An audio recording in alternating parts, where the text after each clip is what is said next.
नमस्कार दोस्तों, Hemant LP channel में आपका बहुत-बहुत स्वागत है। दोस्तों एसएसटी में हम लोग आगे चलते हैं, अगला पार्ट है। जितने भी सीटेट के क्वेश्चन प्रीवियस ईयर हैं, उनको हम लोग व्याख्या सहित सॉल्व कर रहे हैं। यहाँ पे अगला चैप्टर है संसार के प्रमुख प्राकृतिक प्रदेश, भौतिक प्रदेश तथा जनजीवन। इससे जितने भी क्वेश्चन आए हैं उनको व्याख्या सहित यहाँ पे आपको बताया जा रहा है। पहला क्वेश्चन है शंकुधारी वन। देखिए शंकुधारी वन को ही हम कोणधारी वन भी कहते हैं, क्योंकि इसका जो आकार होता है वह शंकु की तरह होता है, इसीलिए हम इसको शंकुधारी या कोणधारी वन कहते हैं।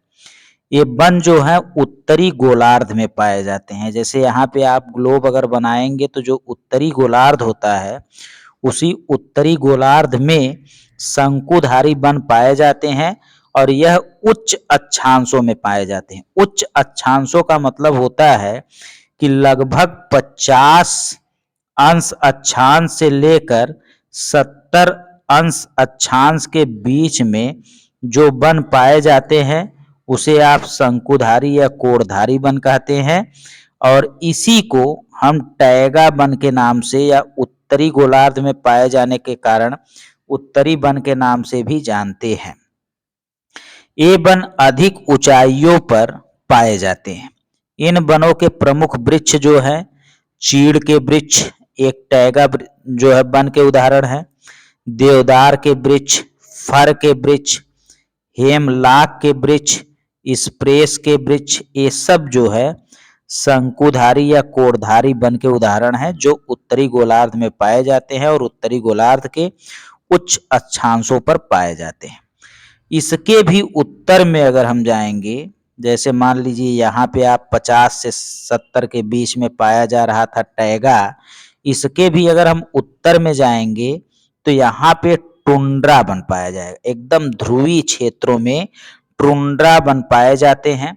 और इसके हम दक्षिण में अगर जाएंगे तो वहाँ पे स्टेपीज जो शीतोष्ण घास का मैदान होता है वह पाया जाता है। इसके बाद दोस्तों आगे हम लोग बढ़ते हैं, तो यहाँ पे आपको दिखाई दे रहा है एक ब्राजील नामक देश और एक वेनेजुएला नामक देश। ये दोनों देश अगर आप देखेंगे, जैसे एक उत्तरी अमेरिका है और एक दक्षिणी अमेरिका, तो ये दोनों दक्षिणी अमेरिका के देश हैं। अगर बात करें ब्राजील में तो कंपोस और वेनेजुएला में लानोस यानी केयल, जो दो प्रकार की घास हैं, एक कंपोस और एक लानोस, ये दोनों दक्षिण अमेरिका में पाई जाती हैं। और दक्षिण अमेरिका में ब्राजील में कंपोस और वेनेजुएला में लानोस नामक घास के मैदान पाए जाते हैं। ये दोनों देखिए उष्णकटिबंधीय घास के मैदान, यानी ऐसे घास के मैदान हैं जो गर्मी में ज्यादा होते हैं। इस प्रकार के घास के मैदान, घास के अतिरिक्त कहीं कहीं इसमें झाड़ियां भी होती हैं, कुछ पेड़ भी पाए जाते हैं। इसके बाद अगला टॉपिक आपका है ऋतु प्रवास। देखिए ऋतु प्रवास क्या है? ऋतु में ऋतु परिवर्तन के कारण लोग जब वहां से प्रवास करते हैं, वहां से बाहर निकल जाते हैं, उसी को हम ऋतु प्रवास कहते हैं। यानी आप सीधी भाषा में अगर कहना चाहें तो लोगों के आवागमन से जुड़ा हुआ है ऋतु प्रवास। अब लोगों का आवागमन कब होता है?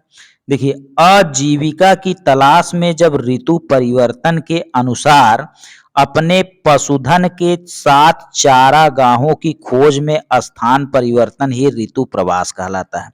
जैसे मान लीजिए इतनी ज्यादा गर्मी पड़ने लगी, इतनी ज्यादा गर्मी पड़ने लगी कि सारे के सारे घास वहां पे सूख गए, तो वहां पे ऐसा ऋतु आ गया कि वहां से लोग अपने जानवरों के लिए अपनी आजीविका की तलाश में जो है प्रवास कर देते थे, एक जगह से दूसरी जगह विस्थापित हो जाते थे। तो ऐसी दशा को हम ऋतु प्रवास कहेंगे। देखिए लिखा है कि ये भिन्न जलवायु दशाओं वाले क्षेत्रों में सामान्यतः पशु चारकों के द्वारा अपने पशुओं के साथ मौसम परिवर्तन के अनुसार किया जाने वाला प्रवास ऋतु प्रवास कहलाता है। तो इसे आप ध्यान देंगे। अगला है अफ्रीका महाद्वीप। अफ्रीका महाद्वीप जो है तीनों जो मेन रेखाएं होती हैं, जैसे इस तरीके से आप ग्लोब बनाएंगे तो सबसे मेन रेखा 0 अंश अक्षांश यानी विषुवत रेखा हो गई। इसके ऊपर देखेंगे तो आपको कर्क रेखा मिलेगी और इसके नीचे जाएंगे तो मकर रेखा। 23.5 डिग्री नॉर्थ कर्क रेखा, 23.5 डिग्री साउथ मकर रेखा और 0 डिग्री अक्षांश रेखा कहलाती है। अब जो आपका अफ्रीका महाद्वीप है, वो अफ्रीका महाद्वीप ऐसा है कि यह तीनों रेखाओं से होकर क्या होता है, गुजरता है। अर्थात अफ्रीका महाद्वीप कर्क रेखा, विषुवत रेखा और मकर रेखा तीनों से गुजरती है। अफ्रीका महाद्वीप को अंध महाद्वीप या काला महाद्वीप भी कहते हैं और अफ्रीका में ही सहारा मरुस्थल स्थित है, जो विश्व का विशालतम गर्म मरुस्थल है और पूरे विश्व का सबसे बड़ा मरुस्थल भी है। इसके अलावा एक गोबी मरुस्थल है। गोबी मरुस्थल एशिया महाद्वीप में स्थित है। दोस्तों, यूराल पर्वत जो है वो एशिया को यूरोप से क्या करता है, अलग करता है। जैसे आपका एशिया यहाँ पे है, यूरोप यहाँ पे है, तो एशिया और यूरोप के बीच में एक पर्वत है। इस पर्वत का नाम है यूराल पर्वत और यह यूराल पर्वत जो है यूरोप और एशिया को एक दूसरे से क्या करता है, अलग करता है। अगला प्रश्न देखेंगे। अगला प्रश्न है, ऑस्ट्रेलिया विश्व का सबसे छोटा महाद्वीप है और एशिया विश्व का सबसे बड़ा महाद्वीप है। अगर महाद्वीपों की बात करेंगे तो कुल 7 महाद्वीप होते हैं। सबसे बड़ा महाद्वीप एशिया और सबसे छोटा महाद्वीप ऑस्ट्रेलिया। दूसरे नंबर का जो सबसे बड़ा महाद्वीप है वो अफ्रीका महाद्वीप है। तीसरे और चौथे नंबर का उत्तरी अमेरिका और दक्षिणी अमेरिका है। 5वें नंबर पे अंटार्कटिका है और 6ठे नंबर पे यूरोप है। यानी सबसे छोटा ऑस्ट्रेलिया है, उससे थोड़ा सा बड़ा यूरोप है और सबसे बड़ा एशिया है और उससे थोड़ा सा छोटा अफ्रीका है। कम से कम ये 4 जरूर याद रहना चाहिए। एशिया महाद्वीप में स्टेपीज नामक घास के मैदान है और जो एशिया महाद्वीप आपका है उससे आपका विषुवत रेखा भी जाता है, कर्क रेखा भी जाता है और एक जो 66.5 डिग्री वाला आर्कटिक रेखा है वो भी जाता है। और एशिया महाद्वीप की सबसे ऊंची पर्वत चोटी माउंट एवरेस्ट है। अगर बात करें अफ्रीका महाद्वीप की, तो अफ्रीका महाद्वीप में 2 प्रकार के घास के मैदान हैं, एक सवाना है और एक बेल्ट है। और विषुवत रेखा, कर्क रेखा और मकर रेखा जो तीनों मेन रेखाएं हैं वो अफ्रीका महाद्वीप से होकर जाती हैं। और अफ्रीका महाद्वीप की सबसे ऊंची पर्वत चोटी जो है किलिमंजारो है। इसके बाद आप आ जाएंगे उत्तरी अमेरिका, तो उत्तरी अमेरिका में प्रेयरी नामक घास का मैदान पाया जाता है। और दक्षिणी अमेरिका में आ जाएंगे तो अभी हमने बताया था कि लानोस और कंपास, इसके अलावा पंपास, लानोस, कंपास, पंपास जो है ये तीनों घास के मैदान दक्षिण अमेरिका में पाए जाते हैं। और दक्षिण अमेरिका की सबसे ऊंची चोटी माउंट एकांकागुआ है, जबकि उत्तरी अमेरिका की सबसे ऊंची चोटी माउंट मैकिनले है, जो आपके सीटेट में पूछा गया है। अंटार्कटिक महाद्वीप को सफेद महाद्वीप कहते हैं और यूरोप महाद्वीप जो है एकमात्र ऐसा महाद्वीप है जहां पे एक भी मरुस्थल नहीं पाया जाता, ऐसा महाद्वीप यूरोप महाद्वीप है। और डाउन्स घास का मैदान जो पाया जाता है वह ऑस्ट्रेलिया में पाया जाता है। इसके बाद दोस्तों अगला देखेंगे तो टैंकों और तालाबों में मछली का प्रजनन, या सीधा आप कह दीजिए कि मछली का पालन जो कहलाता है वो क्या कहलाता है, पीसी कल्चर कहलाता है। और अगर अंगूर की खेती की बात होगी तो अंगूर की खेती को हम बीटी कल्चर कहते हैं, जबकि उद्यान विज्ञान या बागवानी को हम हार्टिकल्चर कहते हैं। रेशम कीट पालन के द्वारा जो रेशम का निर्माण होता है उसे हम सेरीकल्चर कहते हैं। अगर बात करें हम ऑस्ट्रेलिया की राजधानी क्या है, तो ऑस्ट्रेलिया की राजधानी कैनबरा है। बहुत इंपॉर्टेंट क्वेश्चन है। अगला देखेंगे टुंड्रा जलवायु प्रदेश। ये टुंड्रा जलवायु प्रदेश में पाया जाने वाला एक मानव प्रजाति है जिसको हम एक्सिमो कहते हैं। और इनके घर जो बने होते हैं वो बर्फ के बने होते हैं और इनके घर को हम इग्लू कहते हैं।